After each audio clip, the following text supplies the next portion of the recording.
Wassalatu wassalam ala ashrafil anbiya'i wal mursalin Sayyidina Muhammadin wa ala alihi wa sahbihi ajmain. Amma ba'du. Qala Allahu ta'ala fil Qur'anil azim. A'udzu billahi minasy syaithanir rajim. Bismillahirrahmanirrahim. Wa min ayatihi an khalaqa lakum min anfusikum azwaja litaskunu ilaiha wa ja'ala bainakum mawaddatan wa rahmah. Inna fi dzalika la ayatil liqaumin yatafakkarun. Shadaqallahul azim. Jamaah tarwih yang dimuliakan dan dirahmati Allah Subhanahu wa ta'ala, menjadi sunnatullah kita diciptakan oleh Allah dalam keadaan berpasang-pasangan. Diciptakan kita dari laki-laki perempuan, selanjutnya untuk berkembang dengan perkembang biakan yang banyak. Wa batha minhuma rijalan katsiran wa nisaa. Dari situlah sehingga kita diamanahkan oleh Allah lewat pemberitaan Rasulullah agar kita melangsungkan yang namanya pernikahan, agar kita membentuk yang namanya sebuah rumah tangga. Apa sebenarnya yang kita ingin capai ketika membentuk sebuah keluarga?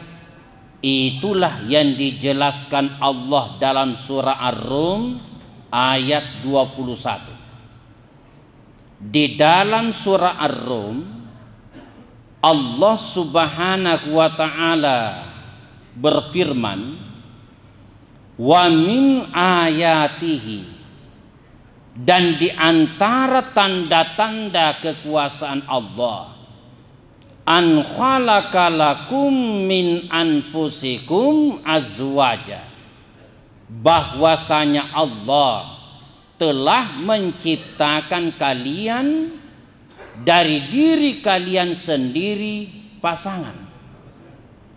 Telah menciptakan bagi kalian dari diri kalian sendiri pasangan. Maksudnya hadirin, Nabi Adam diciptakan oleh Allah, kemudian diciptakan selanjutnya Hawa. Dari mana bahan bakunya Hawa? Dari dirinya Adam. Min jil'in a'waj, dari tulang rusuk Nabi Adam samping kiri yang paling bengkok. Jadi ketika tadi Nabi Adam sesosok makhluk yang sempurna, lalu diambil bagiannya oleh Allah, itulah yang nanti menjadi bahan baku diciptakan Hawa. Menjadilah Nabi Adam tidak sempurna. Maka untuk mengembalikan kesempurnaan itu, maka antara yang diambil oleh Allah pasangannya dengan Nabi Adam sendiri harus disatukan. Itulah namanya azwajan. Makanya suami istri itu tidak boleh saling mengandalkan diri, saling merendahkan diri. Orang tidak boleh berkata tanpa istriku saya bisa. Istri juga tidak boleh bilang tanpa suami saya bisa. Mustahil. rumah tangga. Ini rumah tangga kalau bersatu sempurna. Tapi kalau berpisah tidak ada guna-gunanya. Ada rumah, tidak ada tangga. Bagaimana caranya bisa naik? Ada tangga, tidak ada rumah, lebih parah. Tapi ketika rumah dengan tangga bersatu, maka menjadilah azwajan. Lalu dari ayat itu Allah jelaskan bahwa kita melangsungkan yang namanya rumah tangga, pernikahan adalah untuk membentuk apa? Litaskunu ilaiha wa ja'ala bainakum mawaddatan warahmah, agar engkau bisa tenang kepadanya dan Allah jadikan antara kalian berdua cinta dan kasih sayang. Menurut tafsirnya ayat ini, kenapa Allah gunakan mawaddah warahmah? Sakinah, mawaddah warahmah. Sakinah artinya tenang. Mawaddah itu cinta. Rahmah kasih sayang. Kenapa bukan mahabbah? Kenapa Quran tidak bilang sakinah, mahabbah, warahmah, tapi sakinah, mawaddah, warahmah? Karena berkaitan tentang sakinah, mawaddah, warahmah. Untuk membentuk ini hanya bisa dibentuk atas dasar kejujuran dan keaslian. Dan yang bisa jujur serta asli cuma yang sah sebagai pasangan suami istri. Apakah maksudnya yang bukan suami istri tidak asli? Iya, tidak asli.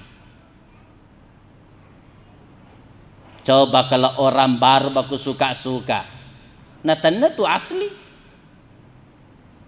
Mau ketemu pakai parfum 3 macam merek, bau badannya yang asli sudah tenggelam. Hadirin, pernah kita dengar seorang pacar berani kentut samping pacarnya? Demi menanelo, kecuali kena kelo. Tapi kalau suami istri kentut dalam kelambu, tidak malu sama istrinya. Kenapa tidak malu?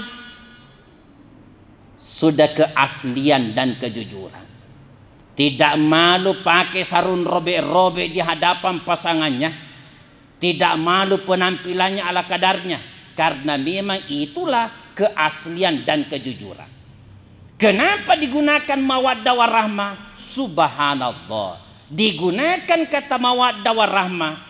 Orang yang namanya suami istri seiring umur berkembang, seiring umur maju, makin tua dia, hilang rasa inginan kebutuhan biologis, yang muncul adalah cinta kasih sayang. Jangan heran kalau misalnya seorang kakek 70 tahun, nenek 65, kakek pergi, nenek setengah mati cari, tegira tok muna. Dipikir-pikir, apa yang dicari nenek dari kakek 70 tahun? Sudah pensiun, penyakit sudah rombongan, tapi kenapa dia cari? Sudah bukan itu yang dicari. Yang tumbuh sebenarnya adalah cinta dan kasih sayang, sifat masing-masing. Makanya yang digunakan Quran mawaddah warahmah.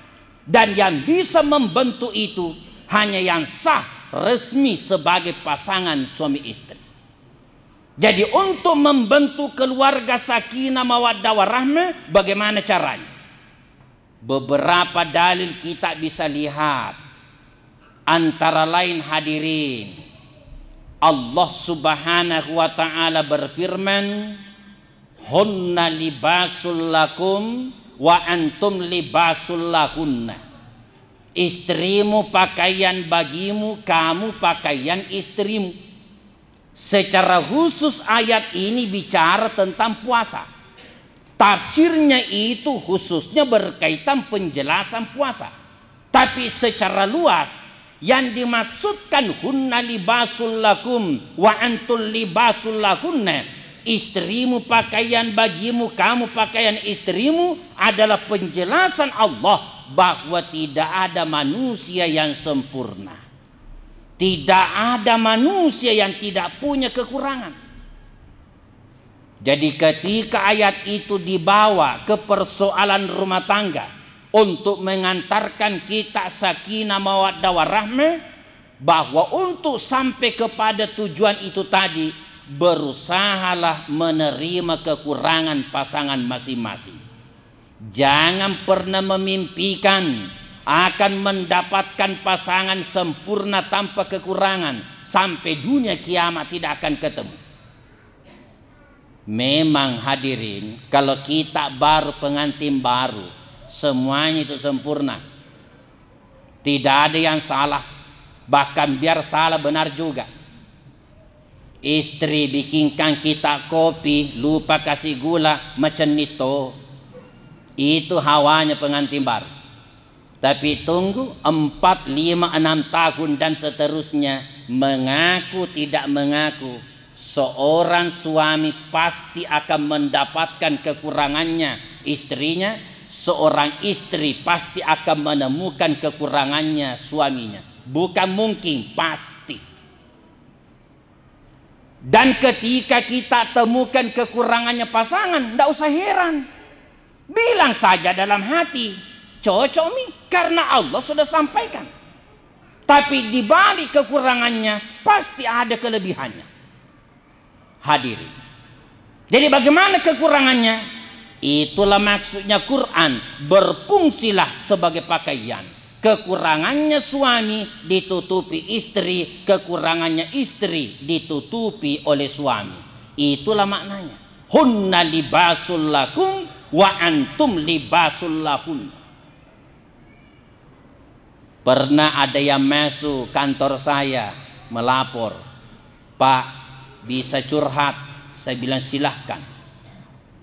Ternyata istri yang saya nikahi, Pak, 20 tahun yang lalu, ternyata kekurangannya banyak. Saya tanya, masalahnya Pak apa? Itu tadi Pak saya bilang, ternyata kekurangannya banyak. Itu juga tadi saya bilang, masalahnya apa? Itu Pak tadi saya bilang, ternyata banyak kekurangannya. Itu juga tadi ku bilang, Pak, masalahnya apa? Tidak mengerti ini orang ini.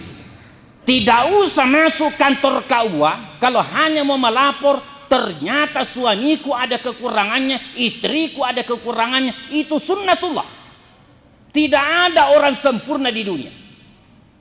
Yang perlu dibahas dan ditindaklanjuti kalau ada orang masuk kantor KUA, Pak, ternyata istriku yang saya nikahi 30 tahun yang lalu sampai hari ini sedikit pun kekurangannya tidak ada. Perlu dibahas. Jangan-jangan bukan orang. Maksudnya apa? Mustahil. Tidak ada orang. Maka berusahalah kita menerima kekurangan pasangan masing-masing.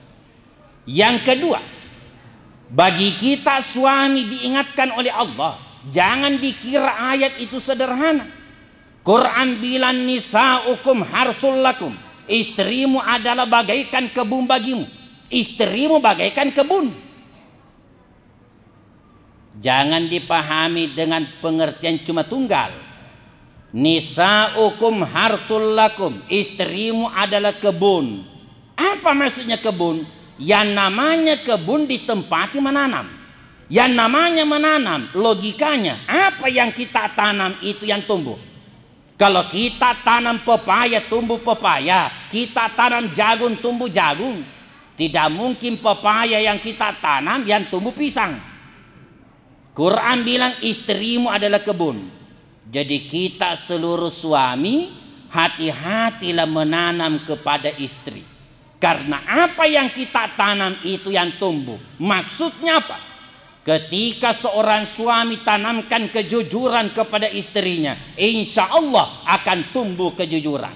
Ketika dia tanamkan cinta kasih sayang, akan tumbuh cinta kasih sayang. Dia tanamkan kata-kata rahmat, akan tumbuh kata-kata rahmat.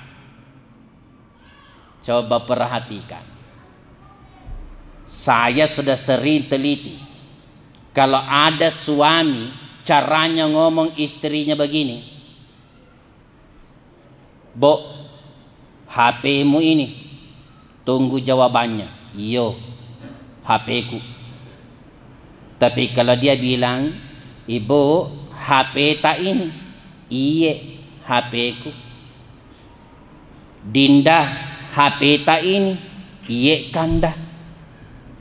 "Yang, HP tak ini?" "Iya, yang." Apa tuh? Tergantung caranya suami ngomong. Tidak apa-apa. Contoh, belum cukup sebulan sebelum masuk Ramadan, saya tinggal di Jalan Tinumbu, mau ke Al-Markas, bawakan pengajian. Saya lewat Jalan Kandea, lorong-lorong. Seorang suami langsung teriak istrinya, "Tetere ku kongkong, tapa mate bayi nene tayam atumpang, upalepa motoroku." Astagfirullah. Separah inikah kata-kata yang diucapkan oleh pasangan suami istri? Suami panggil istrinya kongkong, kongkong itu asu, anjing. Istrinya balik, tajan atupang, kodok. Masya Allah. Bagaimana hati bisa kokoh? Bagaimana bisa terbentuk sakinah, mawaddah warahmah? Itu bagi kita suami. Terakhir, untuk ibu-ibu di atas, bahasa Arabnya perempuan bu, mar'atun. Hampir mirip bahasa Arabnya cermin. Mar'atun perempuan, mir'atun cermin. Barisnya saja membedakan. Itu cermin ditempati menatap, memperindah diri. Orang kalau sudah bercermin enak perasaan. Biar bagaimana jeleknya mukanya orang, kalau sudah bercermin enak perasaan. Logikanya ketika menatap ke cermin enak perasaan. Maka ibu-ibu, para istri, ikutilah sifatnya cermin. Makin dilihat suami, makin enak perasaannya suami. Makin dipandang suami, makin tentram perasaannya suami. Jadilah obat penenang. Dan memang kadang ada istri, perempuan kalau dilihat tambah bikin naik darah. Jamaah sekalian, jadilah obat penenang. Jadilah mar'atun yang sesungguhnya. Hadirin jamaah yang dimuliakan Allah. Kemudian penutup, baik suami istri, jangan sekali-kali kita tinggalkan perintah Allah dan jangan berani melanggar larangan Allah Subhanahu wa ta'ala. Itu kunci segala-galanya. Kadang ada orang ketika rumah tangganya anaknya berantakan, dihubung-hubungkan siapa yang nikahkan dulu. Saya kepala KUA Kecamatan Talok Makassar, penghulu saya 5 orang. Kadang sudah saya atur ini ke ini ke ini. Ada warga masuk, "Pak Kuah bisa minta tolong jangan lalu ke itu yang satu kasih kawin anakku." Kenapa? Kalau itu tidak ada beres itu anak-anak. Padahal itu yang ditunjuk hafal Quran. Bukan persoalan siapa yang nikahkan. Anakmu tidak mau salat, anakmu tidak mau menjalankan perintah Allah, anakmu yang melanggar larangan Allah. Selama engkau bertakwa, insya Allah janji Allah, "Wa may yattaqillaha yaj'al lahu makhraja wa yarzuquhu min haitsu la yahtasib." Siapa orang yang bertakwa kepada Allah, dijadikan baginya jalan keluar dari segala kesulitannya dan akan diberi rezeki yang tidak disangka-sangka. Itu janji Allah Subhanahu wa ta'ala. Semoga Allah mengizinkan kita melanjutkan sebentar subuh. Mohon maaf atas segala kekurangan. Wallahul muwaffiq ila aqwamit thoriq. Assalamualaikum warahmatullahi wabarakatuh.